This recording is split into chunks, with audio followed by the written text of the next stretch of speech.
Okay, assalamu alaikum. Still good morning. Good morning to all. किसी एक बंदे ने भी ना सलाम का जवाब दिया ना गुड मॉर्निंग किया सो okay. So we are going to have a very interesting topic now, and the topic is sensationalism. As we all know, the breaking news is the order of the day. Sensational.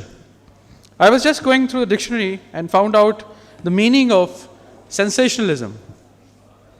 i.e., the dictionary meaning is to present it in a manner which is intended to arouse curiosity or the broad interest. So, unlike the common perception we have about the breaking news or about the sensationalism, it is to arouse the curiosity. Now, to deliberate further on this, we are very fortunate to have Mr. Azhar Abbas, who is the Managing Director of Jio News. I would like to request Mr. Azhar Abbas to take the floor and address. Thank you.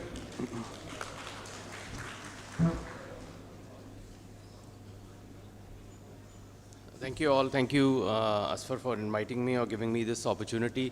Ladies and gentlemen, which do you think is the largest media organization in the world? Anyone? Spot on, spot on. With over 1 billion people consuming it on a daily basis, averaging a use of 2 hours a day, and the largest advertising network, it's not a media network or a media conglomerate, it's basically Facebook. Consumption of information on this platform is 10 times more than any television network in the world. Recently, Mark Zuckerberg, the CEO for Facebook, was asked to offer an explanation before the US Senate committee. The Republicans feel that Facebook's editorial team may be altering its audience's mindset by pushing content favoring the Democrats. Facebook's ever-evolving newsfeed algorithm is frequently changed and has been optimized to make people spend more time on the platform by showing them what they may be interested in more. Now that's power, right? In the olden days, as my son likes to call it, before the advent of TV, the newspapers dispersed and controlled the information in a linear formation. TV channels came, content became slightly more diverse and engaging, yet remained a linear format. People didn't mind waiting for it. But in this age of disruption, as Dr. Ataur Rahman puts it right, caused by technology, individuals like Qandil Baloch or Tahir Shah become social media stars even before they appeared on TV. Who made them stars? About 25 million people who use Facebook in Pakistan made them big enough for TV channels to pursue them actively. YouTube called Tahir Shah world's most bizarre star. What a title to attain for our own little angel.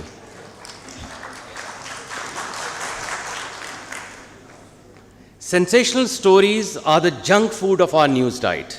You know, the creamy Sunday ice cream that we all love to gobble up. We all know that it's bad for our health, but it's delicious.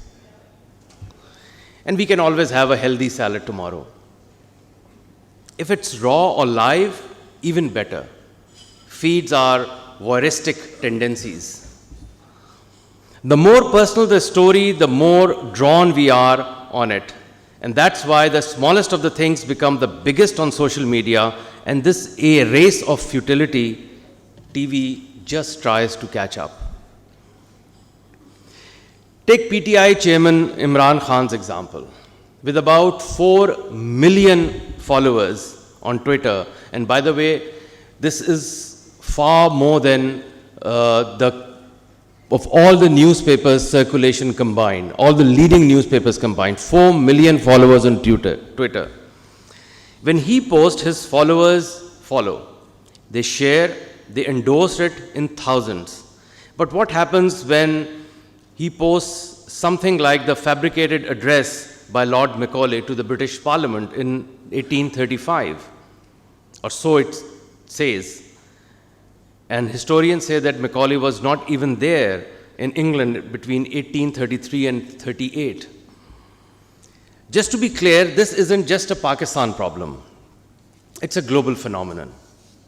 Take, for example, the Belgium bombing, which was followed by flashing breaking news with CCTV footage of when the bomb went off. But actually, the footage was of 2011 from Russia. Today, news is broken instantaneously on Twitter. Remember the guy in Abbottabad who tweeted about the choppers flying overhead hours before the US actually told us that it was they captured or killed Osama bin Laden. He didn't work for a TV channel. He didn't work for any newspaper. But he gained 160,000 followers just in 24 hours. Today, with 25 million people in Pakistan using Facebook and about 3 million Pakistanis on Twitter, sometimes it's Ayan Ali walking out of the courtroom, and sometimes it's the mob lynching the Sialkot boys. Sometimes it's the boy who was shot by rangers, while another time it's Annie Khan trying to enter the PTI rally in Peshawar. This kind of content receives likes, shares, views, and comments, but a story on tax reforms, which will help the common Pakistanis, can never even imagine to, not even with their wildest imagination. But you know what really gets the massive eyeballs on TV? It's not your current affairs shows in prime time. It's reenactments. Not like the ones they do on the history channels, mind you, but of crime, of rape, of domestic violence, of the jinns and black magic. That's what the audience is watching. So we can sit here at the Marriott and discuss issues of national importance, but in reality, this is really what we are watching on TV. And that too at the height of a raging political crisis in the country. In April and May, the top 5 programs on television, all 5 programs, were the crime reenacted shows. Sensationalism might be needed in some cases to attract the attention of public to a rather boring yet significant topic. But at the same time, either deliberately or due to unrelenting pressures, some media twist facts, thus spreading false and inaccurate news. Unlike social media, the traditional media, television, and newspapers, by and large, provide information after vetting and verifying facts. After all, it's their duty to their audience. Today, anyone with access to information also has the ability to spread the information, because on social media, you can be anyone you like, be it a journalist, a socialite, an expert, a critic, anything you want, but just add pseudo to it. So why is it that media is becoming more and more sensational with every passing day? With about 21 million people who have smartphones in the country, keeping their screens within an arm's reach, with over 25 million Pakistanis have WhatsApp installed on their phones, about 3 million on Twitter, they all want to break the story. They all want to be first. No verification, no credibility checks. Let's just retweet, let's share, trying to appear powerful. This puts pressure on broadcast media and news websites. They cannot lag behind, especially when common public has the power to share information. Wrong or right is debatable. But hey, sensationalizing content is the order of the day, it seems. During my journalistic career of over 25 years, I have witnessed a metamorphosis in the process of reporting and journalism. Reminiscing the days when we had the time to responsibly vet the news before reporting. But now, channels are struggling to stay relevant, maintain pace, and compete with the digital. Websites churn out stories on a minute-by-minute basis. News headlines are flashing like 24 hours in a day or 24 times in a day, while bulletins occupy roughly about a quarter of 24-hour cycle. News channels don't operate the way social media does. We don't have a 24-hour cycle. Social media does. Newsrooms have to learn to manage and match the speed of social media. I'm not saying journalism is dying, but there is no denying that news channels are engaged in a constant rat race of their own. The desire and demand to break the story first, procure the best exclusive shot, the first interview with the victim if he is injured or with his family if he didn't make it. The most sensational story, the biggest scandal. It all boils down to a fight for relevancy in this digital age. When journalists and traditional news tries to match the pace of social media, we falter. We become careless and irresponsible, running after the first. I concede to this being the ultimate sin for a journalist. But we are all too quick to pass a judgment against the media alone for the sensationalism. Are we not sharing unverified information on social media ourselves? The appetite of sensationalism by the audience is far superior than I've ever known. It's really a catch-22 scenario here. Take the example for Dawn News English. It was considered as the most credible news channel in Pakistan. It seems it failed to make the advertisers understand the difference because it shut down. They couldn't survive. The audience doesn't want sensationalism 24/7. The media too wants to tell not so sensational stories, but the advertisers doesn't want to advertise on channels that are not getting the required GRPs or ratings. Tell me how many career guidance shows are now there on TV? We'll forget that. How many follow-ups do you see of a regular news story on television? Every big breaking story is replaced by another bigger breaking story, and that is how the cycle has done for so long. Some call it the vicious cycle of breaking news. You cannot conform your audience to scheduled programming on TV anymore. We have to adapt to their demands, we have to speed up, we have to train our reporters to be faster, but without jeopardizing their integrity or credibility. To cope with this technological evolution, reporters and journalists will need to unlearn the ancient ways and simultaneously be trained to verify content in time. It is painstakingly tough though. But that is what traditional media does, what our core responsibilities are, to inform the audience with authentic, reliable, actionable information. Yes, we are geared to improve, to embrace the future, but it will make no difference if we are busy feeding the good wolf and the audience continues to feed the bad wolf. Do you wish to strengthen the bad wolf? The bad wolf today is the unregulated, unfiltered, irresponsible social media. Most of the content that is posted on social media is unverifiable. Many of the posts you have probably shared over the last week would fall into that category. Unlike newspapers, televised news is not at risk of extinction due to digital disruption. Well, not as yet at least. Just the classic TV has transformed into a screen in your hand. The only way for the industry to survive is to evolve. For TV to remain relevant, the content will have to change. The format will need to be creative, and if you are unable to match the speed caused by the disruption, digital disruption, you're gone.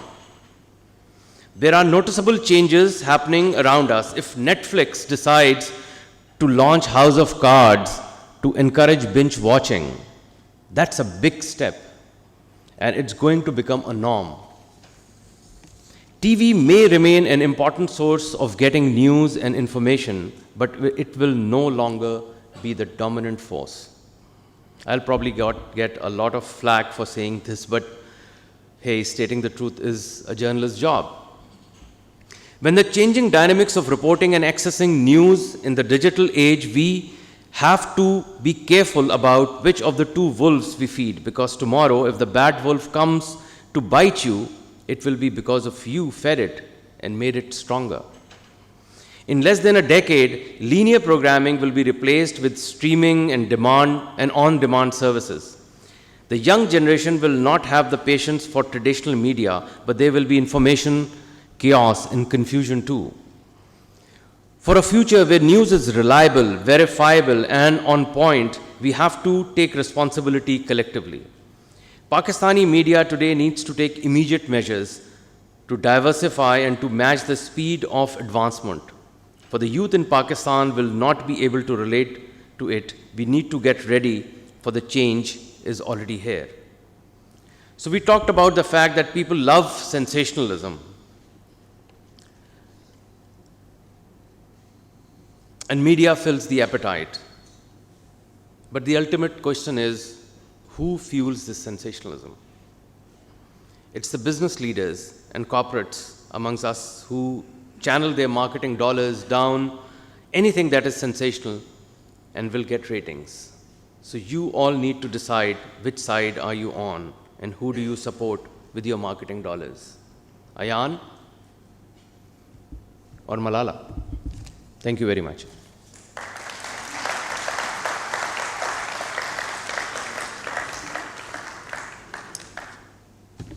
Thank you. Thank you very much, Azhar Abbas sahab. So probably the age of disruption is now becoming the order of the day, is the changing dynamics, and it's the digital age. Whether we accept it or not, the social media is now transforming the lives and impacting the news and the sociology of every sphere in this part of the world and at the global levels. Thank you very much for enlightening us. Any quick 2 or 3 questions from Azhar sahab? Of course, the marketing dollars or the rupees or pounds, whatever you want to call it, is fueling it. But I also want to ask you as a senior media person, why doesn't the Pakistani media portray positive stories that you see on social media? Why is that missing?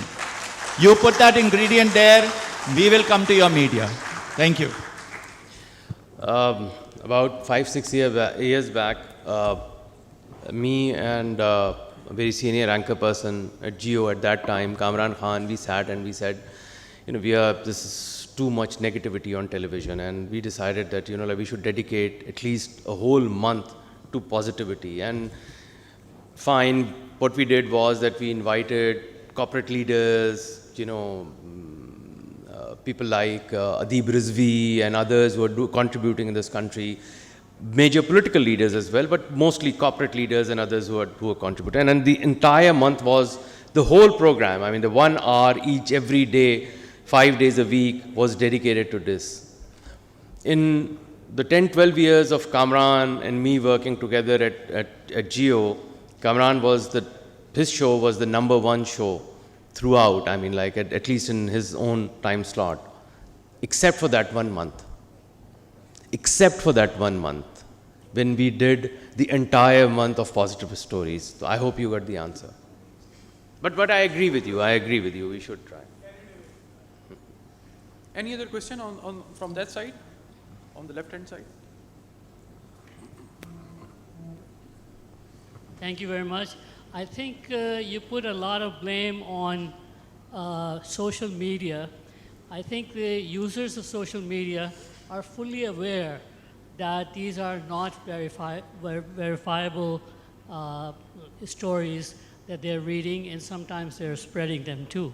On the other hand, the so-called responsible journalists, anchor persons, columnists, etc., they spread a lot of things through innuendo, through implications, and so on and so forth. And those things are not verifiable either. So I think you have to accept some responsibility for that. I agree with you. You had a question. My question is really quick one. You have statistics for the number of mobile smart devices. You said it's 20 million. And the number of WhatsApp users you said was 25 million. So you can have a WhatsApp if you don't have a smartphone, can you? Anyone? You can have a WhatsApp? I didn't know that. 21 million people in Pakistan have smartphones, but 25 million people have downloaded WhatsApp. So you can have a WhatsApp even if you don't have a smartphone. Where is that installed? On a phone, on a normal phone, Oh, I see. Thank you on very a much. normal phone. Use the mic. I have a question about media trial. The main thing is कि if not talking about the political parties, अगर आप एक political parties का बंदा अगर accused हो, so what I'm saying कि before the decree comes in the court, media decided whether the person is guilty or not. If you go on to any routes, any person, they know that this person is guilty whether the court has decided or not. So why media trial? Why not the court decide who is guilty? देखिए दो चीज़ें हैं. अगर एक तो ये कि जो कोर्ट ने जिसको गिल्टी नहीं किया है उसको नहीं गिल्टी कहना चाहिए या एटलीस्ट पोर्ट्रे करना चाहिए, लेकिन ये डिपेंड करता है कि वो कोई पब्लिक फिगर है, अगर वो कोई बड़ा पॉलिटिशियन है या और कोई सेलिब्रिटी है और वो कोर्ट में जा रहा है और उसके ऊपर कोई इल्ज़ाम है, तो उसका ट्रीटमेंट जो है मीडिया एक मुख्तलिफ़ तरीके से करेगा बनिस्बत एक आम आदमी अगर उसका कोई है. जैसे हमारा एक कोड है कि अगर कोई पकड़ा जाता है या रेंजर्स ने कहा कि जी ये टेररिस्ट है, तो हम हमेशा ये लगाते हैं कि मुबैना तौर के ऊपर या एलिजिडली और रेंजर्स क्लेम्ड और पुलिस क्लेम्ड कि भाई ये टेररिस्ट है. हम उसको ये नहीं कहते कि हाँ ये टेररिस्ट है क्योंकि ये कह रही है, पुलिस कह रही है, क्योंकि हो सकता है कल को कोर्ट जो है वो उसको बरी कर दे. तो एक आम को किसी को पकड़ा जाना या ये कि कोई पॉलिटिशियन हो या कोई सेलिब्रिटी हो, उसकी कवरेज में जो है वो थोड़ा सा फ़र्क होगा. आप एक सवाल करना चाह रहे थे सर? आपकी आवाज़. जब ब्रेकिंग न्यूज़ होती है तो हमारे ये एंकर नहीं ये चीखना क्यों शुरू कर देते हैं? आप ज़रा आप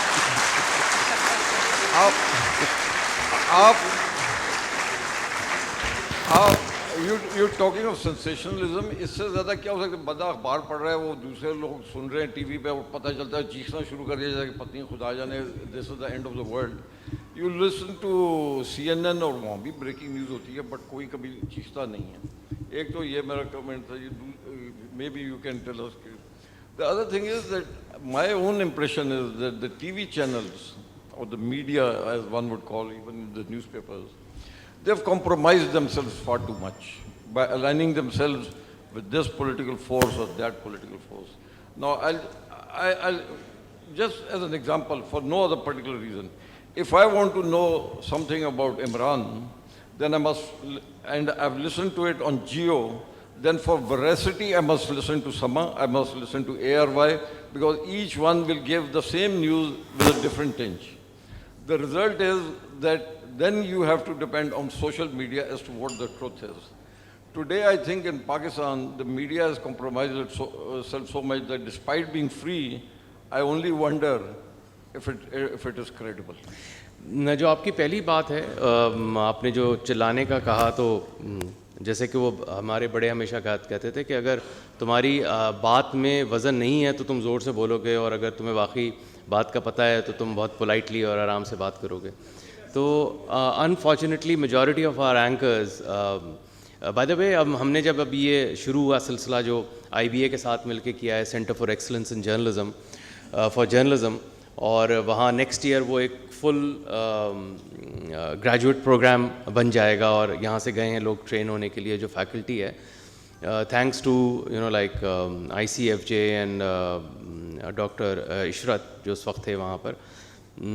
पाकिस्तान में आप देखें इतना बड़ा मीडिया हो गया है और एक भी प्रॉपर जर्नलिज्म स्कूल नहीं है, आपको पता है, एक भी, नॉट ए सिंगल. तो मुझसे वो पूछ रहे थे कि आप इतना ज़्यादा इसको परसू कर रहे हैं और आप इतने पीछे पड़े हुए हैं इसके ऊपर, तो लोग आएंगे भी पढ़ने और जगह भी है मीडिया में उनके लिए. तो I may get fired for this, but मैंने कहा अगर मुझे अच्छे पढ़े लिखे लोग मिल जाएं तो मैं 60% अपना न्यूज़ रूम रिप्लेस कर दूं, चेंज कर दूं. तो ये हाल है इस वक्त, बहुत बुरा हाल है.